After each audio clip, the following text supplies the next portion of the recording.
Dr. Song, who is going to give us a lecture, tell us how we can help our next generation doctors, because they are our future.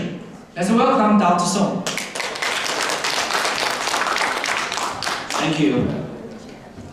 I thank Dr. Cui and the board member for inviting me to give this talk. I have been a program director for 7 years. It's a radiation oncology program. It's a small program, but it's a highly competitive program. I'm not sure my experience could be extended to other specialties, but I can at least give some insight into the process. So, if I can move this down. Just next page.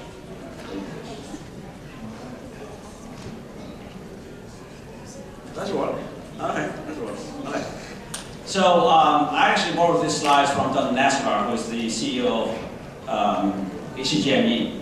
And he published this thesis in 2015 on JAMA, in JAMA 2015. And he described medicine as a profession of 3 models: moral enterprise, public trust, and social good. That means, as a physician, we are held to a high standard of our profession. And combining 3 of this, you actually provide individual help to each patient, and as a society, we provide service to our community. Traditionally, resident training has been regulated by different societies. As you can see here, our training, monitoring, and also practice has been monitored by ourselves. It's called self-regulated. Through the years, we created several different organizations to supervise our practice. As you can see, resident training started more than 100 years ago at Johns Hopkins. And by 1914, exactly 100 years ago, they started to list all the numbers of resident training. That actually even included PKU Medical College. I think the whole resident education, or whole education system, really the modern education system started with the Flexner report. Flexner actually was not a doctor. He was an educator, and Carnegie Foundation hired him to investigate what medical school should he support. So he spent 2 years investigating every of the 155 medical schools in the North America, including Canada. And he came up with almost 400-page of report. And this has found fundamental effect on the whole medical education. And he recommended medical education should be based on science: biology, chemistry, physics, and physiology. And he proposed a single model of education that is still used today. He modeled Johns Hopkins, that is 4 years college, 4 years medical school, and then bedside teaching. The combined lab, class, and real patient teaching. So now, becoming a doctor is a long process, a huge effort. 4 years college, 4 years medical school, 3 to 7 years of resident training. And after that, you will become an independent health provider without need of supervision. It's a long process, but it's worth it because you provide quality healthcare to society. And the resident training has been supervised, regulated, and monitored by HCGME. Essentially, every physician gets into American job market or practice are regulated by HCGME. Why HCGME is so powerful? Because it's represented by essentially all the major health organizations in this country. AMA, AMC, AHA, Hospital Association, and everybody know ABMS, Specialty Board, okay? And lately they added the AOA, which will be a huge addition to the HGME, and maybe a competitor for our future physicians. They have 34 specialties. They have 140 subspecialties. They monitor nearly 10,000 programs and 124,000 residents. Resident education is a costly business. As you can see, nationally, we spend $15 to $16 billion per year. And I calculate how much per resident. It's about 120 to 130,000 per year for each resident. It's a huge cost. And all this cost actually comes from federal government. In addition, for American medical graduates, they still carry a huge debt. Remember that. So this is the source of funding. Many from Medicare, some from Medicaid, VA hospital, etc. So we appreciate, everybody who practices medicine, we should appreciate the generous support from the government. And through the years, medical society has created several infrastructures to help us to apply medical residency, including AMA's FREDA, everybody know that. Research database for all the programs. AMC's ERAS. Now every application has to be through ERAS. And National Resident Match Program. What's the trend of U.S. resident training? Because American population are aging, and the population is enlarging rapidly, so there's a need of more doctors. Because of that, there is demand of more medical schools. So we have more medical schools, and also especially more DO schools are going to be built. And initially, when I was first paying attention to this, DO schools only produce about 2,000 graduates, but now it's 3,000. Their goal in a few years will be 6,000. It's a huge number added to the process. And because of that, the resident training also need to add their slot. They're doing that. Although the government has not increased the funding, but programs are increasing their numbers. As you can see here, there's a constant increase of the number of residents in training. But there's even more fast rise or increase of applicants. As you can see here, in the last 3 decades, there are definitely more applicants per resident position. That's increased competition. And most of the applicants certainly from American regular medical school. There's increasing number of foreign medical graduates and also increasing number of U.S. citizen foreign medical graduates. And the match rate differs so much. As you can see here, American foreign medical graduate, their match rate traditionally has been 92, 93%, but now with the new all-in policy, their match rate reached to 96, 97. In my school last year, even 98%. But foreign medical graduates, IMGs, we only have 50%. Traditionally, it would be 40 to 50%. So much, much lower. There's a lot of challenge for foreign medical graduates, CMGs, IMGs. Okay, so the process of application. So every application now has to be through yours. Apply, review, grade, communications. And through this, we select residents, and then they submit rank list, and then we have a match day in 3rd week of March. What is the trend of current application and interviews? I have noticed, I'm not sure if this can be generalized to all the field. Students are applying to more programs because it's become more competitive. Last year, we had 1,000 American medical graduates did not get matched.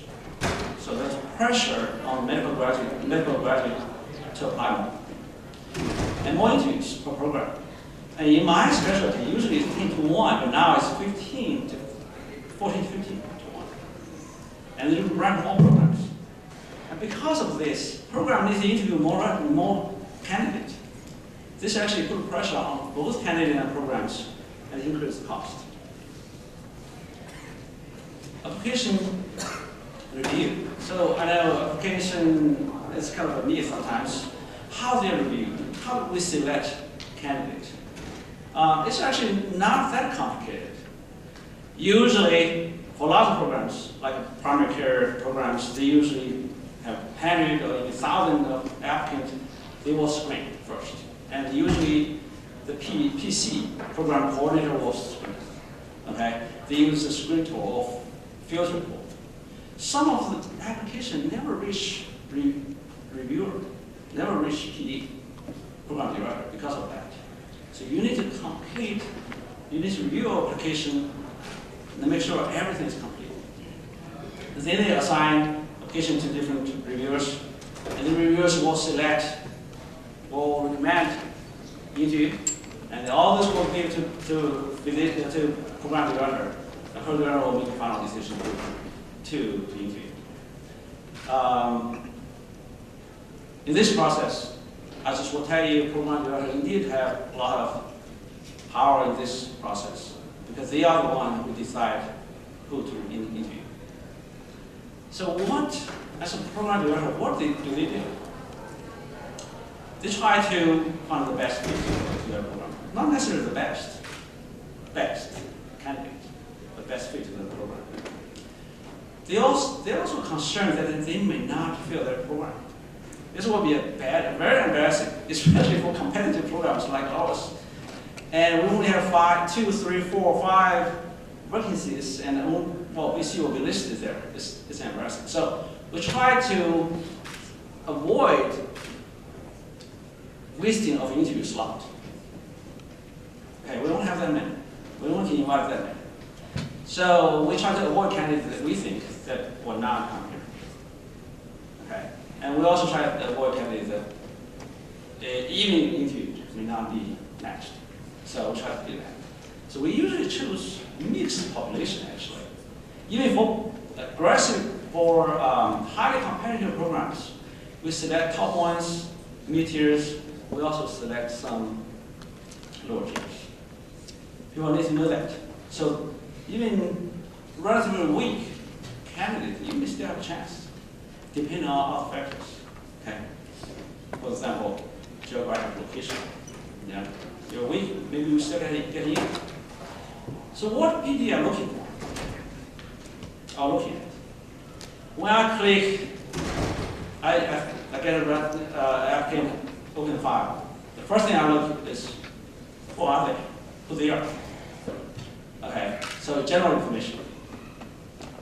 You're a citizen, you know where you grew up, which school you go. Okay, and then U.S. employee step 1. You always click that because that's a very important screening tool.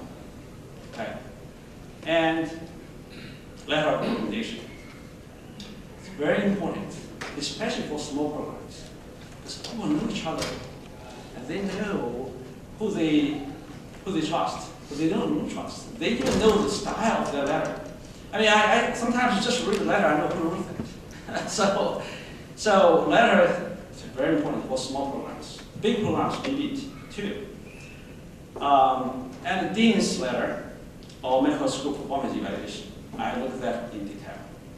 If you repeat class, if you miss class, if you miss the gap year, or have a gap year, and all those ones, red flags. Okay?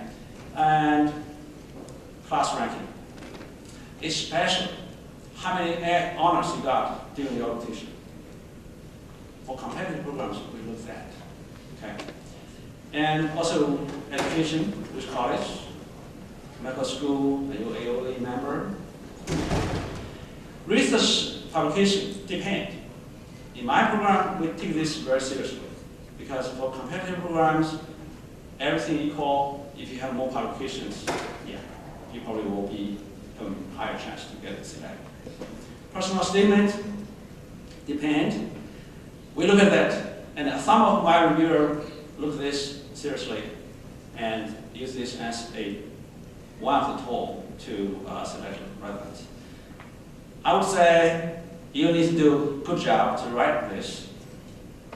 Bad one will definitely affect you. Good one, I'm not sure how much that can help. And this actually consistent with the other programs directly do. As you can see, this is a program directly survey. And for interview selection, the number one is USMLE, step one. Letter of recommendation, this letter. This can tell you how you perform. Unfortunately, international medical graduates have uphill battle in this process. We have a lot of difficulties. And that's why our ranking, our match rate is low. Okay, with lack of American, US clinical experience, lack of strong letters, especially from USMD. There's gap years. There's gap between training and your match. The longer, the worse. I mean, the lower chance. Cultural language barrier with the issues. This actually become an issue. In our school, we award them, we do not provide H1. We award them to DJ1. And a lot of people have low USMD scores. So what are our strategy? We can make some change. We can make an effort to make it better. Number one, get a high USMD score. It's very important. And try to get American clinical experience. It's hard to get.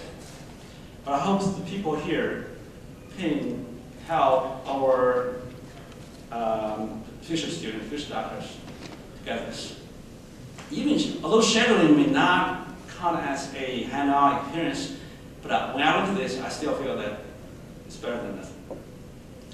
And we try to get an American doctor's letter of recommendation if we can get. Research experience we can strengthen. Networking is important. I do not say networking is not important. Personal connection, I would say is important. We get a letter from different people, from doctors, saying that even far before the applications start, there are letters from someone saying that I have a doctor who seems interested in this. It's important. And also, suddenly you just try to apply those less competitive programs. What are the programs? Primary care. Look at this data. It's actually surprising that internal medicine, the majority are filled by foreign medical graduates. When I looked at this, I was a little surprised. And family doctors here, pediatrics. But the smaller programs mostly are filled by American medical graduates. Have a little chance, unfortunately. But we get in not because we're competitive, because we're lucky, I guess, sometimes. Okay, and interview process. Remember, everyone who watched an interview for resident training, every moment in the institution is an interview. Program director will get feedback from every corner of the department. Okay, from residents, from anyone that the candidate talk. Okay? You need to be paying attention every moment, essentially. Interaction with residents, he's program coordinator, faculty members, lunch dinner time, it's an interview. Okay? If you do not perform well, I have one candidate who come here and you get a little bit drunk and talking. So never get ranked. You cannot do that. Okay? Yeah, we have dinner for that. And be prepared. Know the program, know the faculty who will interview you. Okay? Especially, you need to know the program with rather and share. And prepare some answers to some common asked questions. And also prepare a question for the interviewers. Okay, interview types can be traditional interview, straightforward questions. Why do you like internal medicine? Straight answer. And can be behavior interview. In the last few years, we have been using behavior interview. What is behavior interview? That is, use a past example. Give me a past example. And how you did it. What's the situation? What's the task? What's the action? What's the result? How you did with that. So I use that to judge how you perform in the future. These are behavioral questions. And sometimes mixed. We actually use mixed. We give one faculty member to ask one question. 8 members ask 8 different questions. After that, you can talk whatever you like to talk. Okay? Question can be anything, especially for us. We have questions about their research project, for example. And some people cannot answer that. Then why you list it? You list that your CV, you do not know. That's a huge negative thing. Okay. So how we rank? Now after the interview, how we rank? As you can see here, the interaction with faculty, very important. Number 1 now. Score doesn't count anymore. Okay, interpersonal skill, interaction with house staff. These are 3 major things. So all the credentials do not count as much as your personal communication with the interviewers. How to be successful? This is actually published in National Resident Match Program Database. Rank more programs with their preferred specialty, high USMA scores. These are the successful RMGs, and fewer attempts on exam. For our program, any fail, essentially out. Good English, graduates from medical school closer to the interview date. Recommendation for RMG studies basically from this publication. And they analyzed why those people who fail. So they gave this recommendation. Okay. So